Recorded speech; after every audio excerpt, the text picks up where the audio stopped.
Magandang araw po. Narito na po ang magiging lagay ng panahon ngayong araw ng Martes, November 5, 2024. At latest update sa bagyong Marce.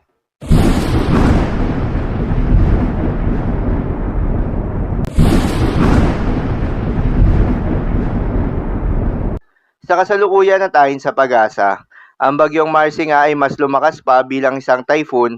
Halos buong Northern Luzon isinailalim na sa Tropical Cyclone Wind Signal number 1. Ang bagyong Marcy nga ay huling namataan sa layong 590 kilometers east ng Baler, Aurora.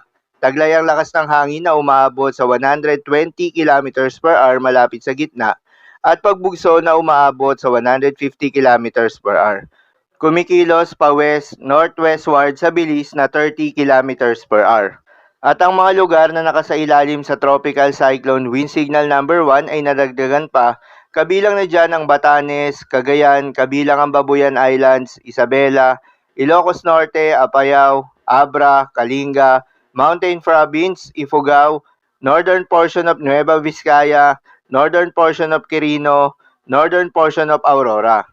Tropical Cyclone Wind Signal number 4 ang pinakamataas na wind signal na posibleng itaas ng pag-asa habang nararanasan ng bagyong Marce. Bukod sa mga lugar na isinailalim sa Tropical Cyclone Wind Signal number 1, ay asahan rin ang mga pagbugso ng hangin na dala ni bagyong Marce sa may Ilocos Sur, Aurora, Quezon at Camarines Norte. Habang moderate to heavy rains naman ang asahan sa Cagayan. Pinapayuhan ng lahat ng mga residente sa mga lugar na maapektuhan na maghanda at mag-ingat sa mga posibleng pagbaha at pagguho ng lupa. Para naman sa magiging paggalaw at lakas nitong si bagyong Marce, si bagyong Marce nga ay inaasahang kikilos pahilagang kanluran ngayon hanggang bukas ng umaga, bago bumagal at magtungo pakanluran sa silangang bahagi ng Philippine Sea, sa silangan ng Hilagang Luzon.